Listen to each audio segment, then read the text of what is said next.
তোমাদের একটা ফানি গল্প শোনাই। তো যাদের মন খারাপ আছে অবশ্যই মন ভালো হয়ে যাবে, এটা আমি কথা দিতে পারি।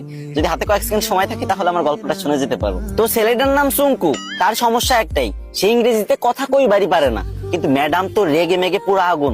চুঙ্কু, তুমি যদি কালকে ইংরেজিতে কথা বলা না শিখতে পারো, না শিখে আসো, তাহলে কিন্তু তোমার খবর আছে। তো চুঙ্কু তো ম্যাডামের এই কথা শুনে ভয়ে ভয়ে বাড়িতে গেল। আর পরের দিন চুঙ্কু যখন স্কুলে আসতেছে, তখন অনেকক্ষণ আসার পরে দেখতেছে একটা ছেলে একটা মেয়েরে বলতেছে কলে, হ্যালো ডার্লিং। তখন চুঙ্কু বলল, এই তো পাইছি রে, এটাই তো ইংরেজি। আরে আল্লাহ, এত সহজ কথা আর আমি শিখতে পারি না। যাক, এটা আমি মুখস্থ করে নি। তো চুঙ্কু মুখস্থ করে নিল, হ্যালো ডার্লিং।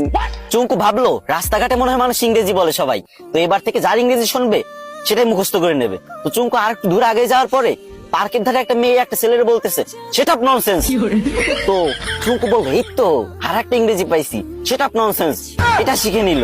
চুঙ্কু তো মহা খুশি, ভাবতেছে মনে মনে, কি রে, আমি 2টা ইংরেজি শিখে গেছি, আজকে তো ম্যাডাম আমার কিছু কইতে পারবে না।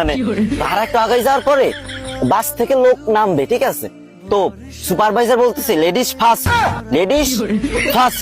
তো চুঙ্কু ভাবছে যে এই তো শিখে ফেলছি 3 নাম্বার ইংরেজি, 3টে ইংরেজি শিখে ফেলছি, আমি তো পারি না ইংরেজি, 3টে ইংরেজি একসাথে শিখে ফেলছি, ম্যাডামরা তো যাই ফাটাই দেবো পুরো। তো চুঙ্কু তো মহা ভাব সাব নিয়ে পুরো নায়ক শাকিব খানের মতো হাঁটতে হাঁটতে স্কুলে চলে গেল। স্কুলে যাবার পর যখন ম্যাডাম ক্লাসে আসলো, তখন সবাই দাঁড়ায় বললো গুড মর্নিং ম্যাম। তখন চুঙ্কু তো ইংরেজি শিখছে এবার, তো চুঙ্কু কি বলবে? চুঙ্কু বললো, হ্যালো ডার্লিং। এই কথা শুনে ম্যাডাম তো পুরো রাইগে ম্যাগে ফায়ার। ম্যাডামের কান, নাক, চোখ, মুখ সব জায়গাতে আগুন বেরোচ্ছে, আরো কোন জায়গাতে যে আগুন বেরোচ্ছে কোনো ঠিক নাই, ঠিক আছে। তো চুঙ্কুরে বললো, হাউ ডেয়ার ইউ। চুঙ্কু বলছে সেট আপ ননসেন্স। ম্যাডাম তো এবার পুরোই রেগে মেগে হট, বলছে চুঙ্কু চলো প্রিন্সিপালের কাছে, আজকে তোমার খবর আছে। এদিকে চুঙ্কু বলতেছে ম্যাম, লেডিস ফার্স্ট। গাইস, তোমাদের হাসানোর জন্য মেয়েদের থেকেও বেশি ন্যাকামি করতে হয়। তো তোমরা হাসছো তো, মন ভালো হয়েছে তো, কিন্তু আমার কিন্তু কষ্ট হয়েছে অনেক, গলাটা পুরো ভেঙে গেছে।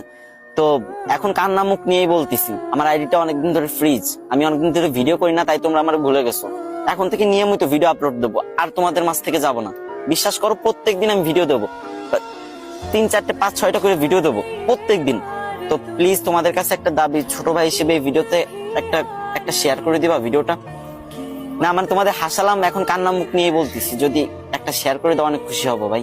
শেয়ার করে একটা কমেন্ট করো যে আমি শেয়ার করছি, আমি দেখতে চাই যে কারা আমার ভালোবাসে।